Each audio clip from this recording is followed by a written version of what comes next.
Hola, soy Franco Di Pietro, docente de la Facultad de Ciencias Exactas, Ingeniería de Agrimensura de la Universidad Nacional de Rosario, y hoy vamos a comenzar a ver los temas de algoritmos en pseudocódigo para luego ver programación estructurada. Para ello vamos a recordar qué son las acciones primitivas y cuáles son las que vamos a utilizar nosotros.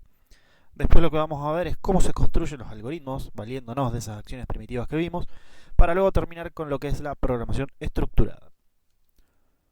Entonces, comenzando con lo que son las acciones primitivas, recordamos básicamente qué era una acción primitiva, que son las acciones que puede interpretar y ejecutar un procesador. También recordando que qué es lo que pasa cuando una acción no puede ser interpretada por un dado procesador. Básicamente lo que significa es que esta acción no pertenece a su lenguaje y que va a haber que modificarla para descomponerla en términos que sean entendibles para ese procesador. Entonces, en este caso lo que tenemos que hacer es llevar una acción no primitiva a una serie de acciones primitivas. Empecemos entonces con la primera acción primitiva con la cual vamos a trabajar, que es la asignación. El objetivo de una asignación es básicamente cambiar el valor almacenado en una variable. Y la sintaxis, es decir, cómo se escribe una asignación dentro de un algoritmo, es la que vemos acá. Donde vemos que la variable del lado izquierdo es donde se va a guardar el resultado de evaluar esta expresión. Es decir, que lo que se hace es evaluar esta expresión del lado derecho y guardar el resultado de esta expresión en la variable del lado izquierdo. Entonces, lo que vemos es que la expresión evaluada y su resultado es asignado como valor de la variable a la cual apunta la flecha en este caso.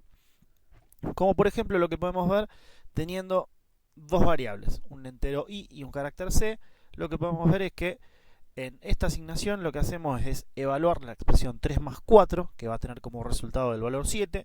Ese valor 7 va a ser asignado a la variable i, es decir, que la variable i va a tomar el valor 7. Por otro lado, lo que vemos en esta segunda asignación es que a la variable c de tipo carácter lo que le estamos asignando es el carácter constante t mayúscula.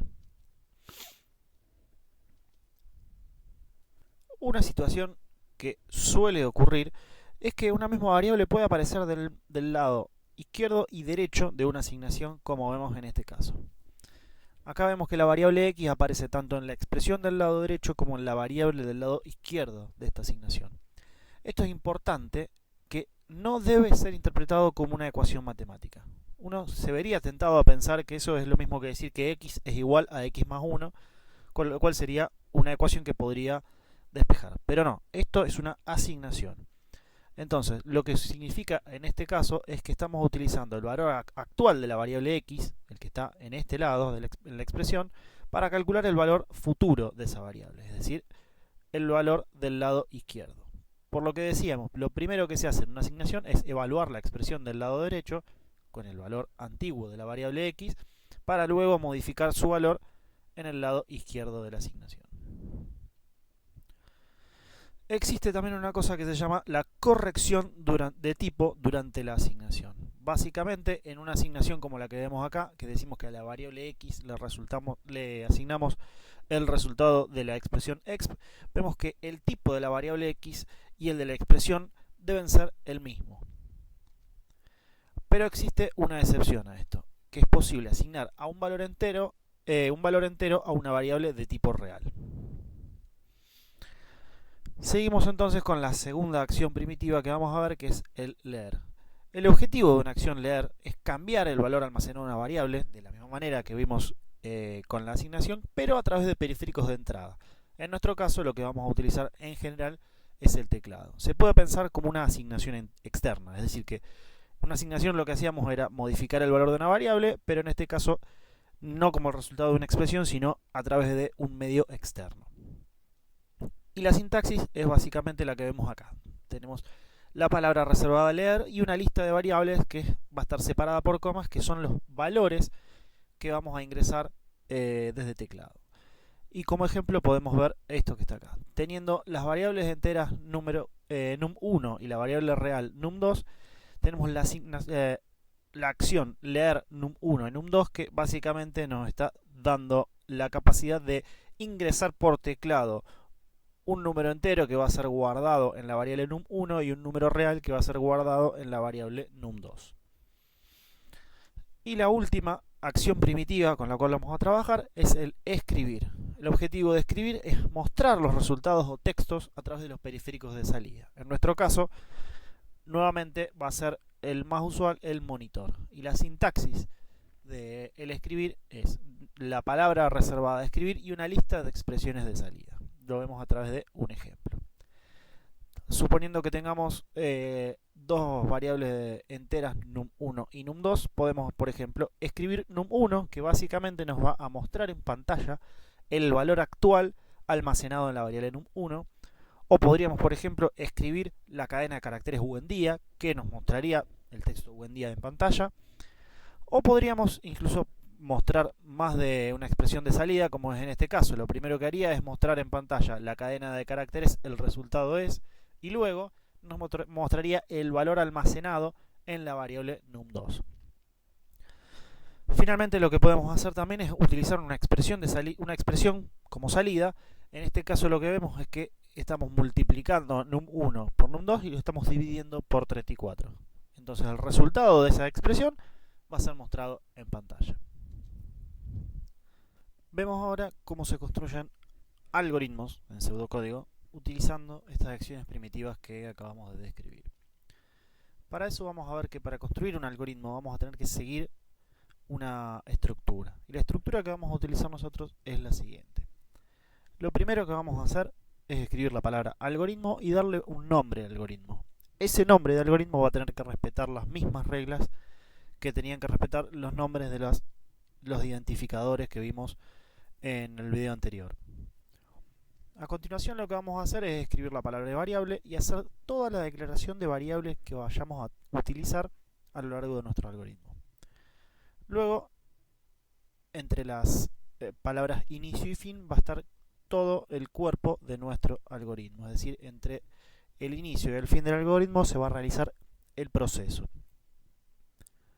Arriba y por fuera del algoritmo lo que vamos a hacer es la definición de las constantes que nosotros creamos necesaria para nuestro algoritmo. Luego lo que vamos a ver, pero esto es un tema que vamos a tocar para el segundo parcial, es la definición de tipos de datos definidos por el usuario. Y luego, luego del final del algoritmo, lo que vamos a ver es vamos a tener que escribir los subalgoritmos. Pero esto de nuevo, tanto la definición de un nuevo tipo de datos como la escritura de subalgoritmos van a ser temas abordados por el segundo parcial. Entonces, vamos a ver cómo resolver un problema a través de un algoritmo. Para eso vamos a partir de un ejemplo. El ejemplo es el siguiente: realizar un algoritmo para determinar la superficie y el perímetro de terrenos rectangulares. Y para realizar la resolución de un problema, lo que había que hacer era seguir una serie de pasos. El primer paso era realizar un análisis del problema. Y ese análisis del problema era básicamente aplicar el modelo computacional. Es decir, determinar cuáles son los datos. En este caso va a ser el frente y la profundidad, porque se está tratando de terrenos rectangulares. Y va a haber que determinar cuáles son los resultados. En este caso los resultados los está aclarando directamente el enunciado del problema y son calcular el perímetro y la superficie de los terrenos. Y vamos a tener que proponer una metodología de resolución. ¿Para qué? Para, a partir de los datos con los que contamos, poder arribar a los resultados. En este caso la metodología de resolución no es más que las ecuaciones que a partir del frente y la profundidad me determinan el perímetro y la superficie. Es decir, que el perímetro va a ser dos veces la suma entre el frente y la profundidad, y la superficie va a ser el producto del frente por la profundidad. Ese es el primer paso y uno de los más importantes para la construcción de un correcto algoritmo y para poder solucionar un problema con una computadora. Nuestro segundo paso es la construcción de ese algoritmo respetando la estructura que acabamos de ver y utilizando las acciones primitivas que describimos antes. Entonces, en este caso lo que vamos a hacer es comenzar con la palabra algoritmo y le vamos a tener que dar un nombre. En este caso el nombre que le di fue terreno rectangular. De nuevo, al igual que todos los demás identificadores, el nombre del algoritmo tiene que representar el funcionamiento de ese algoritmo. ¿Para qué sirve? En este caso sirve para obtener información de terrenos rectangulares. Entonces, a continuación de del nombre del algoritmo, lo que vamos a hacer es la declaración de las variables. La declaración de las variables, si bien está al principio, no hace falta realizarla al comenzar el algoritmo, sino que podemos ir declarando las variables a medida que vamos descubriendo que necesitamos una nueva variable. ¿Qué es lo que vamos a hacer ahora? Entonces simplemente lo que vamos a hacer es poner la palabra inicio para empezar con el procesamiento de nuestro algoritmo. Lo primero que vamos a tener que hacer en un algoritmo es solicitar el ingreso de datos. Y para solicitar el ingreso de datos lo que vamos a hacer es usar la acción escribir para mostrar en pantalla a quien vaya a usar nuestro algoritmo que debe ingresar la medida del frente. Acto seguido lo que vamos a tener que hacer es ingresar una medida para ese frente. Y ese ingreso de datos se hace a través de la acción primitiva leer. Ahora bien, ¿dónde vamos a leer ese dato? Es decir, ¿dónde vamos a guardar la información del frente? Va a tener que ser en alguna variable que todavía no declaramos. Entonces lo que vamos a tener que hacer es declarar una variable para almacenar el valor del frente, que en este caso va a ser una variable de tipo real que se llame frente, donde vemos que ahora lo que leemos es justamente el valor de la variable frente.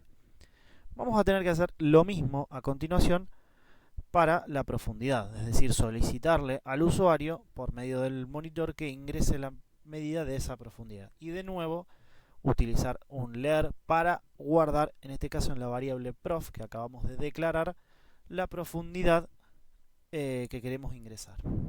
Entonces, en este punto ya tenemos ingresados todos los que eran datos en nuestro análisis del problema. Habíamos dicho que los datos que necesitábamos para solucionar el problema eran el frente y la profundidad. Ahora, luego de ejecutar este segundo leer, el leer prof, tenemos almacenado, tanto en la variable frente como en la profundidad, los datos que necesitábamos. Entonces lo que procedemos ahora es a implementar la metodología para obtener los resultados.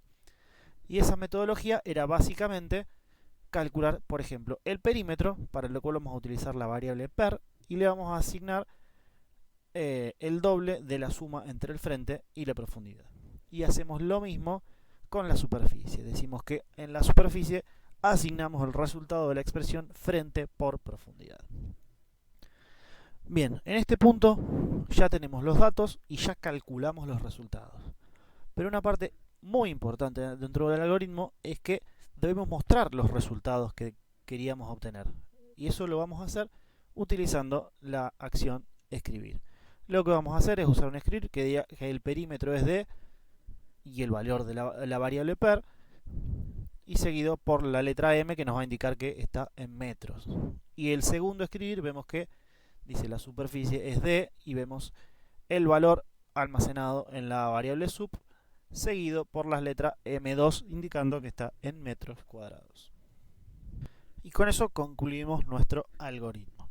Pero eso no es la resolución por computadora del problema.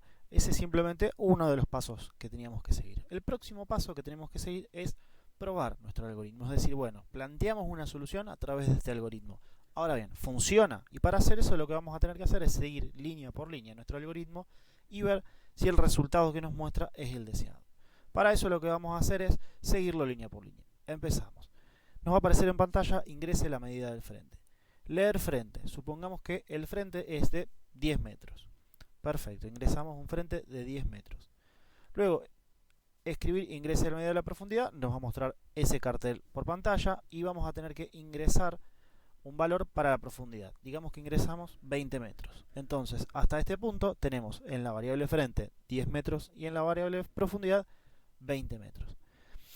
En esta línea que vemos acá, decimos que en la variable perímetro vamos a almacenar el resultado de esta expresión que está acá, que es 2 por el resultado de la suma entre frente y profundidad. Recordando lo que vimos antes, lo primero que vamos a tener que evaluar son los paréntesis, es decir, la suma del frente y la profundidad, en este caso 10 más 20, es decir, 30. Ese 30 se multiplicará por 2 y pasará a ser 60, que es lo que vamos a guardar en el perímetro. En la próxima línea vemos que evaluamos frente por profundidad, en este caso 10 por 20, el resultado 200 será almacenado en la superficie, en la variable sub. Finalmente, las últimas dos líneas nos van a mostrar esos valores que calculamos. En este caso, el seguimiento, la traza de nuestro algoritmo es muy sencilla, porque simplemente ingresamos dos valores, hicimos dos cuentas y los mostramos. Usualmente lo que tenemos que hacer es ir dando valores a las variables que ingresamos e ir controlando la evolución de las variables a lo largo del algoritmo. Ahora, tenemos un algoritmo, lo probamos y funciona. ¿Cuál es el próximo paso? El próximo paso es escribir el programa. Recordemos que un programa no es más que un algoritmo que puede ser interpretado por una computadora. En nuestro caso, en la materia, los algoritmos los vamos a codificar en lenguaje C. Como todavía no vimos cómo se hace esa codificación, en este momento simplemente vamos a ver que el programa en C que codifica el algoritmo anterior es este que vemos aquí. Lo próximo que vamos a tener que hacer es probar no ahora el algoritmo, sino el programa. Entonces lo que hacemos ahora es probar nuestro programa. Para eso lo que hacemos es utilizar el entorno integrado de desarrollo CodeBlocks, que es el que vamos a utilizar en la materia, y tenemos nuestro programa codificado en C. Lo primero que hacemos es compilarlo, ver que no tiene ningún error dentro de su codificación y correrlo. Vemos que lo primero que nos aparece es un cartel en pantalla que nos dice ingrese la medida del frente, que es lo que habíamos puesto como primera acción, un escribir que nos muestra en pantalla ingrese la medida del frente. Y vemos que nos queda titilando el cursor para que nosotros ingresemos una medida para ese frente. Lo que vamos a hacer es ingresar el valor que habíamos dicho en nuestro ejemplo, es decir 10, y le damos a Enter. Vemos que ahora nos aparece un segundo cartel a través de ese segundo escribir que decía ingrese la profundidad y nosotros habíamos propuesto, por ejemplo, 20 metros. Le damos Enter y ahora nos muestra que el perímetro calculado es de 60 metros y la superficie es de 200 metros, lo cual coincide con lo que nosotros habíamos calculado oralmente en el ejemplo del algoritmo en pseudocódigo. Con lo cual probamos que nuestro programa funciona. Entonces tenemos nuestro programa funcionando, es decir que llegamos a la solución de un problema del mundo real a una solución implementada a través de una computadora. Con estas herramientas estamos en condiciones de abordar los primeros 4 ejercicios de la práctica 3. Nos queda ahora empezar con el tema programación estructurada, pero para no extender más este video vamos a abordarlo en el próximo. Como siempre, si tienen alguna duda, no duden en escribirla a cualquiera de los docentes de la cátedra. Gracias.